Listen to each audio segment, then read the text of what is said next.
Simak sampai selesai biar tidak gagal paham. Kita lanjut. Banyak yang masih gagal paham tentang apa alasan Pi diciptakan, fungsi utama utek apa, masih banyak yang beranggapan Pi adalah komoditi atau digital aset seperti BTC, ETH, Doge, DEL dan akhirnya mempelajari Pi dengan ilmu kripto klasik seperti harus masuk CMC lah, harus ICO lah, bla bla bla yang akhirnya ibarat kata mencari ikan nila di tengah laut. Pi bukan jenis kripto klasik komoditi aset tapi Pi adalah jenis kripto valuta, mata uang. Jika kita telah pola histori pada kemunculan sebuah valuta, mata uang baru maka tidak ada istilah supply and demand permintaan dan penawaran untuk membuatnya bernilai tetapi istilah yang tepat adalah berapa jumlah uang yang beredar kita ambil contoh mata uang euro awal kemunculan adalah tanggal 1 Januari tahun 1999 dan aktif ditradingkan digunakan tanggal 1 Januari tahun 2002. Artinya butuh 3 tahun untuk mempersiapkan ekosistem yang mau menggunakan mata uang euro. Dalam sejarah UERO digunakan oleh HNI 19 negara Uni Eropa dan total uang yang beredar adalah 1,3 triliun euro dan menghasilkan nilai 1 euro sama dengan 1 dolar 50 sen. Dari penjelasan di atas kita sekarang sudah belajar mata uang Pi yang beredar sekarang masih sangat-sangat kecil, dibandingkan mata uang euro saja yang digunakan oleh 19 negara Uni Eropa membutuhkan 1,3 triliun, 1.300 miliar untuk diedarkan dan membuat nilai 1 euro sama dengan 1 dolar 50 sen. Lalu bagaimana dengan Pi yang saat ini saja sudah dibutuhkan oleh 230 negara untuk diedarkan? Di masa depan, negara-negara akan beralih ke Pi sebagai alat pembayaran skala internasional, dan Pi akan memiliki sifat SPT layaknya valuta sebagai berikut. Kestabilan harga barang, sulit dipermainkan. Keuangan publik yang sehat, blockchain. Kurs yang stabil, dan suku bunga jangka panjang. Catatan. Mata uang euro antara 1999 sampai pertengahan 2001 persebarannya sebagian besar masih secara digital currency dan persebarannya hanya melalui ECB, Europe Central Bank, mirip PSKR, belum ada fisiknya hanya digital currency saja dan persebarannya oleh CT. Kesimpulan. Pi tidak bisa dianalisa menggunakan metode kripto klasik. Pi adalah mata uang dunia baru yang nilainya dihitung dengan cara jumlah persebaran ke seluruh dunia. Bagaimana koin mata uang digital cryptocurrency bisa jadi uang? Lihat bagaimana Bitcoin, Ethereum Coin, dan lain-lain bisa bernilai ratusan juta rupiah pedal itu hanya angin. Yang diambil adalah inti dari sebuah kesepakatan jual beli. TP semua melalui proses bukan SPT lotere lik-lik HP lalu jet jutawan. HRS benar-benar ikut progres dan prosesnya, jika TDK maka kita TDK akan bertahan. Bentuk jual beli yang dahulu tukar-menukar barang kebutuhan lalu diwakili garam, kemudian berganti emas, dan diganti uang kertas, lalu uang elektronik kartu-kartu, dan sekarang saatnya uang digital, tentu berharga keren kepraktisan, keamanan dan kelangkaannya sesuai zamannya.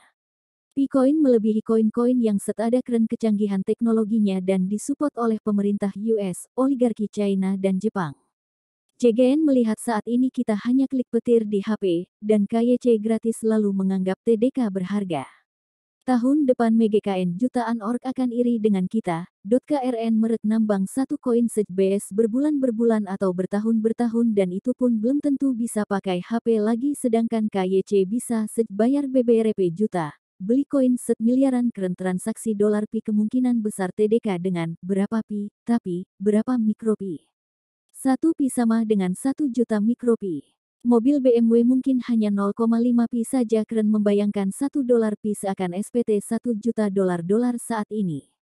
TDK perlu panik dengan harga BR di market Indonesia sepi network bersifat global. Open Mainnet nanti kita BS belanja dimanapun dan BS menukar dengan uang atau kripto apapun di Indodax SBLM rencana ATM, kartu kredit Pi terwujud. Tidak ada yang tidak mungkin. China sudah menjadi barometer dari Pi itu sendiri dari semuanya.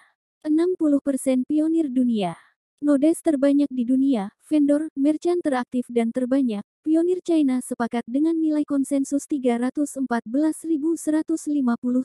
dolar Pi 1. Bahkan sejak Maret tahun 2022 lalu, sudah resmi barter dengan nilai konsensus 314.159 dolar. Pemerintah China sejak awal melihat proyek Pi Network pasti berhasil. Bahkan ada satu kawasan di China yang menggunakan teknologi blockchain Pi dengan nilai 1 Pi sama dengan 3 dolar, 140,00047 miliar rupiah Pi 1. Jadi jangan lagi berpikir akan ada nilai konsensus berdasarkan kematangan ekonomi negara berkembang dan maju. One Pi One World, semoga dipahami, gunakan hati dan pikiran jernih untuk suatu peradaban dunia moneter ekonomi baru. Janganlah membiarkan diri diperbudak oleh kapitalis mafia keuangan, dan sampai 7 turunan dibelenggu oleh kemiskinan, karena membatasi dan membiarkan diri dikekang oleh ketidaksanggupan mencerna suatu perubahan. Stop bahasa manipulasi utek kekayaan segelintir tengkulak mengeruk koin Pi Pionir. Pi 1 sanggup menghidupi ekonomi 7 turunan, Pi 1 sangat bernilai.